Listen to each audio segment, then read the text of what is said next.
Have you ever thought about starting your own podcast? When I was trying to get this podcast off the ground, I had a lot of questions. How do I record an episode?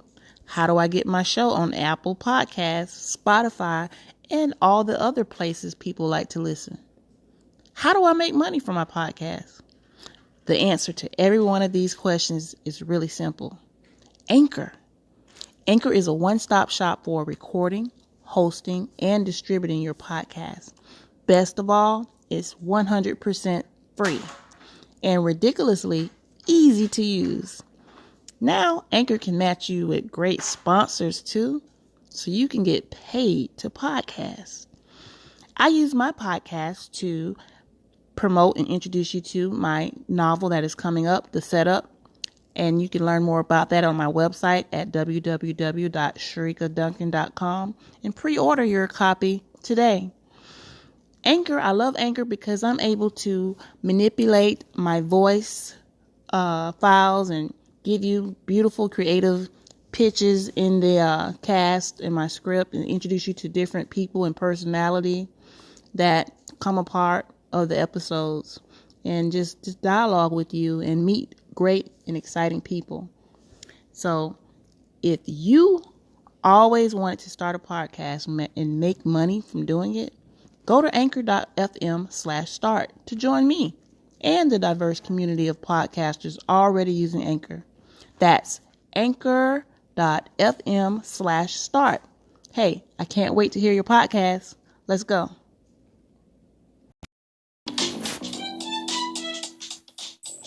Sorry, my bad.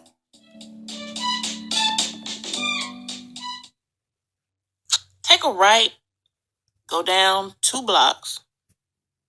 I didn't know.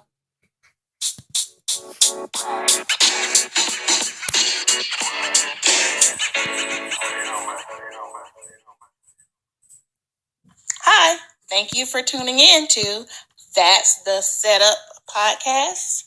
I'm your host, Sharika Duncan, a new author of the Setup novel.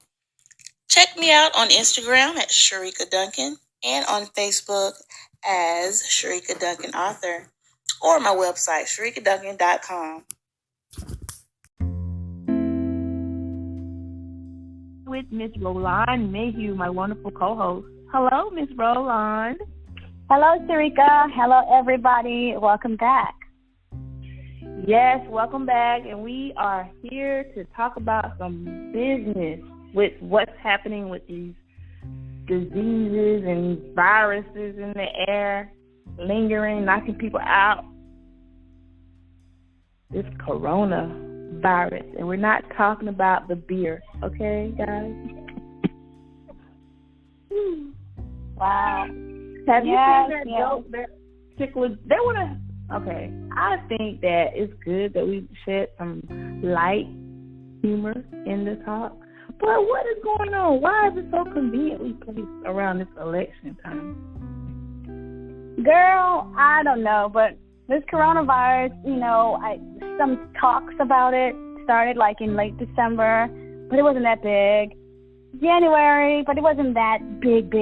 We just thought, a lot of us thought it was just a China thing, it's going to stay over there, But then once it started crossing borders and stuff like that and crossing seas, that's when it become, Crossing the sea?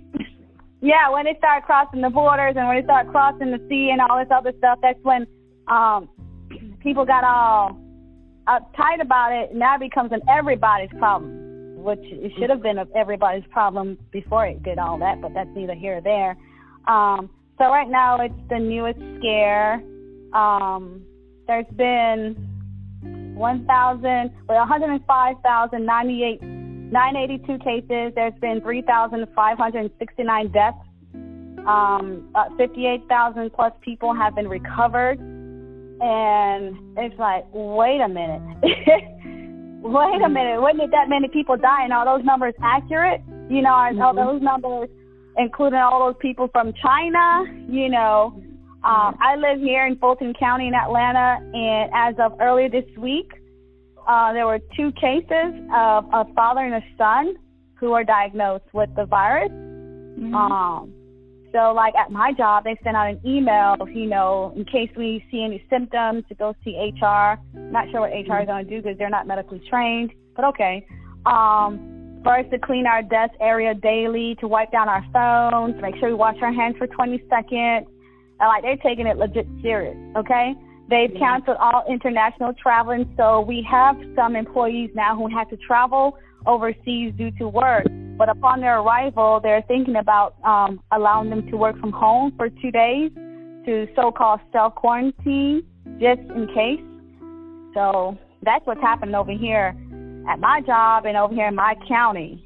So, I see some acknowledgement in terms of this is a great time to observe the leaders that are in office.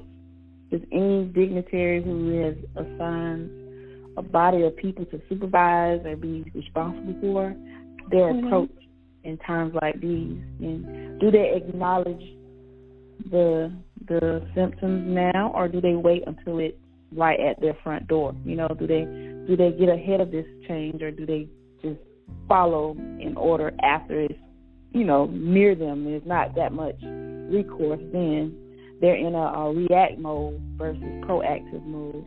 And I actually seen some communication through one of my children's school. They pretty much made an official announcement to tell some type of summary of how they are working now to stay ahead of, you know, just being sanitary, reminding people what to do with their hand washing techniques, and how if you're sick, please stay home, you know, making sure people understand not to be complacent in terms of the germs that they carry, and to be mindful of that.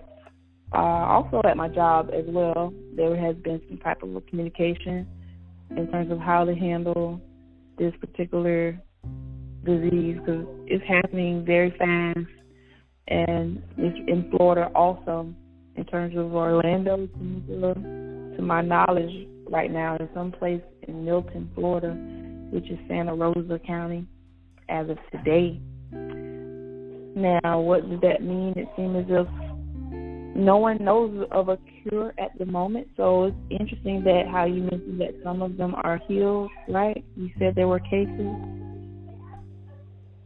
Yeah, girl. It's just how many cases? 105,000 plus cases. And these numbers were as of yesterday when I looked them up. So this was according to the website World Meter. You know, to me, it's like, you know, it become a frenzy. You know, all these places are running out of toilet paper. Of course, Amazon, all their Clorox wipes or Lysol wipes and face masks and all that stuff is either in back order or currently unavailable. People are just, you know, they're worried and concerned. And I know a lot of people feel like the government's not really taking it seriously, which I believe that also too. But I believe that the government has something to do with it because, you know, we all know that now it's around the election time. And it's time to either get rid of the guy that's in presidency right now and bring in a new one. And so, you know, he's not the most popular person right now, especially with the whole Mueller reports and all that stuff that was happening the past couple of months. It just seems too convenient for me that this virus is just all of a sudden, it's just all over the place. I feel like, that's just my personal opinion, you guys, whatever. But I believe that if there's a conspiracy theory behind all this, I believe it's just too convenient for this to be happening now, because what's happening is because of this frenzy, a lot of places are declaring a state of emergency. There's a lot of places, there's this county, Washington County, that was in the news the other day, where they're encouraging all employees to work from home if possible, okay? And, you know, people are encouraging people to stay away from large crowds. So when you encourage people to stay away from large crowds because you don't want people to get sick or whatever the case may be, that's what voting for. When you go to vote, you're going to be in a crowd. How can you go vote if they're encouraging you, they're trying to scare you half to death? You know what I'm saying? So if you can't go out and vote, guess who's going to be still in office? Yeah. all political driven. And again, this is not a new virus. This virus has been around for years. I actually saw something on the government website of a patent that who invented the virus. It has names of who invented the virus and who actually sponsored it in terms of the variations of it, So this is dated back in like 2004, and there's been strands of it way before then of claims of people who wrote about it in their book. Is that right, Lalonde? Oh, yeah. Who's that author? What's his name? Dean Koontz? I hope I'm pronouncing the last name correctly. But supposedly, he wrote about this back in his 1981 book that's really called Eyes of Darkness, where this it was created in a lab in Wuhan, China. Yeah, so it's called this stuff the Wuhan 400 because it was developed at their rDNA lab outside of the city of Wuhan, and it was the 400th viable strand of man-made microorganisms created at the research center. So it is a perfect weapon. That's what's quoted from the chapter, The Eyes of Darkness, and it's pretty, and it says in the book also, in around 2020, a severe pneumonia-like illness will spread throughout the globe, attacking the lungs and the bronchial tubes, resisting all known treatments. Almost more baffling than the illness itself will be the fact that it will suddenly vanish as quickly as it arrived, attack again 10 years later, and then disappear completely. Yes, and speaking of strands, was it last week? Supposedly it's already mutating. But some of this information online, we don't know how accurate all of this stuff is. But it's like, okay, how is it already mutating? So it's like, it's just too much happening too soon for something that's been around for a mighty long time, as you mentioned before. But all of a sudden now it's thrown out there. And it's affecting life, so people are actually dying from whatever this thing really is. So when people start dying, it's not cool anymore. You know what I mean? Now you're using it as a weapon to eliminate folks, to put fear in their hearts and all this other stuff. And fear derives. It's actually used as a way to mind control a population, and also to. We have a data population initiative too. Human population initiative in terms of the number of humans that are on this earth. So, that is our theory. That is our alleged theory in terms of my opinion. I'm not quoting anything factual, but I have read an excerpt from that book straight. I'm looking in the book now as I read that to you. Yeah. And then it's like now it's like people showing us who they really are. That xenophobia is like on 10 right now. For those who don't know what xenophobia is, it's a dislike or prejudice against people from other countries.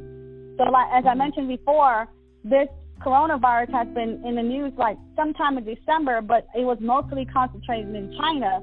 So the U.S. didn't care. But what the U.S. was starting to do is when they seen someone of an Asian descent or something like that, especially now that the virus is in the U.S., it's like, they're showing that their prejudice is more coming out. And I've heard some stuff, I've read some stuff, and it's ridiculous. You know what I'm saying? The people that should be attacking, of course, is the government, because the government, how did this happen?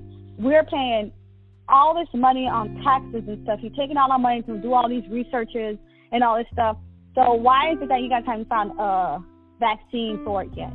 Why you guys haven't found a way to control it yet? I've heard stories I've read stories on Flipboard where a guy told his personal story where he was actually quarantined when he got off of a ship. So those ships. I need to avoid those ships for now, but whatever. But he says that when he got to the U.S., he went through customs, and it was just like nothing happened. You know what I mean? They didn't take his temperature. They didn't do this. They didn't do that. And he said, for the safety of others and because he loved his country or whatnot, he decided to self-quarantine himself for another 2 weeks at home just to make sure that he didn't develop any more symptoms or whatever like that. How could that happen? Exactly. How, and plus, I know are they even protecting those people, those TSA people? Are they protecting them too? I mean, what measurements are they taking here? Well, I mean, when you think of how much product that is made in China, you know, you're slashing right through the actual manpower it takes to produce at a speed of rate that we're used to seeing at affordable cost even. So now the price has, you know, tripled, even quadrupled in certain places. I've ordered like masks that I placed in January that I have not even received from Amazon yet. Wow. And speaking of handling packages, there was an article about a U.S. postal worker that worked at the plant where they funnel through packages that come through. And he developed symptoms of it too. And they're trying to figure out how. Oh. How? Because does anyone know how this thing spreads? I know I read somewhere that it said it could be spread through poop. So, you know, of course, people don't be washing their hands and stuff like that. But isn't it a respiratory? Yeah. Thing too? Yeah. So. And I mean, even if you were to, like, that book that I read from was published in 1981 by Dean. And even this patent that I'm reading on the USPTO.gov site, and that patent, it says it was published in 2016, but it was filed in 2015. This particular strain, you know, this particular version of the coronavirus. I purchased some Lysol spray and wipes. Like, if you look at the ingredients, it'll tell you like some type of some note in reference to what it actually eliminates in the air for you, and it has coronavirus listed as one of the diseases that it prevents the spread of. Yeah, so it's a disease, it's a virus that's been out there forever and a day, but how did it leave the lab? How did it get to where it spread from one side of the country to the next, and then some? You get what I'm saying? It's like, we know that labs, they produce all kinds of viruses because they got to do research and all this other stuff to it, right? But then they always find a way to quarantine it, you know, make sure that it doesn't spread, and they control it. So how did this get out of control? And why now? Because it was released strategically. Yes, because of the elections. I don't care what y'all say. Hey, there's a lot of rumors too. Like, even my child had told me something interesting that was going around at her school, that they were saying, I haven't had a chance to fact check this yet, in terms of China government leaders stating that they were going to attack the U.S. And it was back in November they mentioned that, and it's going to happen in a month time frame. So I just hadn't had a chance to fact check that yet, in terms of, was that a threat publicized from China government? You know how teens are. They'll make up anything. So, allegedly. Now, how do you, based on this information, what suggestions will you provide to our listeners, Roland? And do you take this seriously? I know you're saying that it's somewhat of a conspiracy, but do you take this particular scenario official? Well, I take it seriously if people are dying. You know, if people are dying, it's serious. You know, and it's close to home. You know what I mean? It's close to home, and I just think that it's a ridiculous weapon, you know, that they're using against citizens, people who pay their taxes, and people who, you know, we're citizens, we're residents here, and for your own personal gain or whatever it is that's going on, you're using that as some kind of weapon to attack us for whatever reason. And it's strategically placed. It's not placed in certain areas, but the type of people who are getting sick, of course, the elderly, and it's just the information out there is so misconstrued. It's too much going on out there. Because at first it says it only affects people 60 and up. At one time it said that. Now you're hearing people, you know, the little boy here who's his father, the boy's 15. I thought they say children can't get it. You know?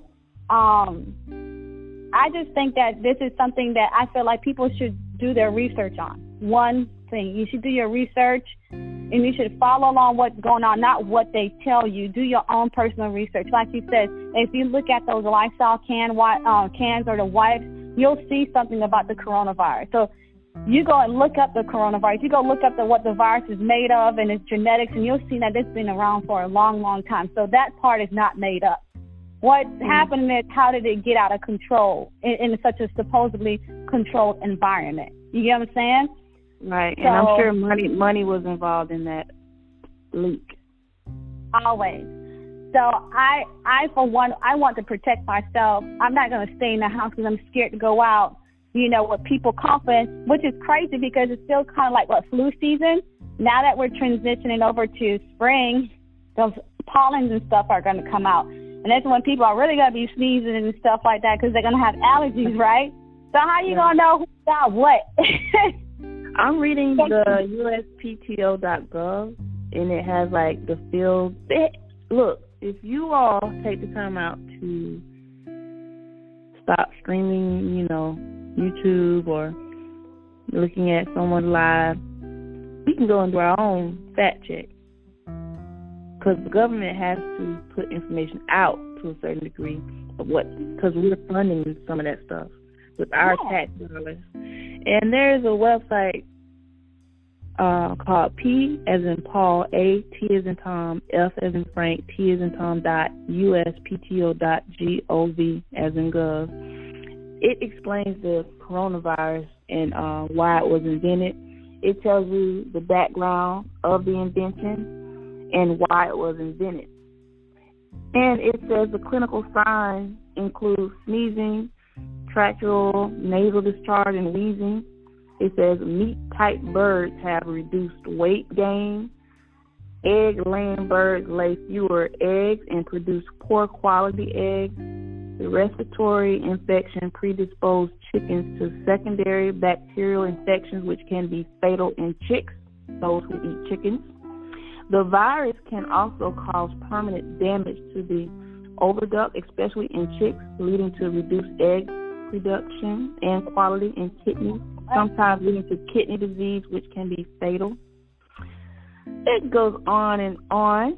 So, yeah, let's take our time out to a few minutes out of our day to just go out here and do our own research and not depend on the news and the media to tell us. Do your own research and protect yourself. You can't monitor everybody, but you know you when you go to the bathroom, you do your due diligence and you for real seriously wash your hands.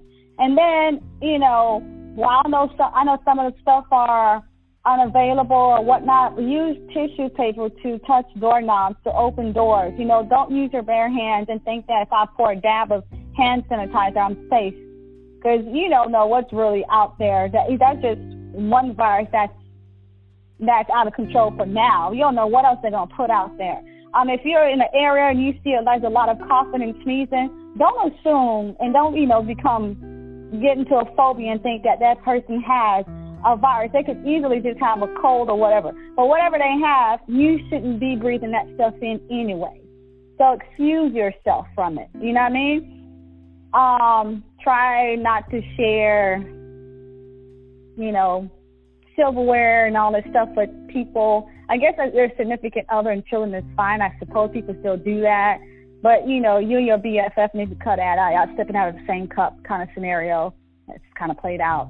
And a lot of that. But, I believe, like you mentioned something earlier, where this, as soon as it came, it's going to disappear because, of course, it's only temporary. It's only to distract us from voting. You guys go out there and vote.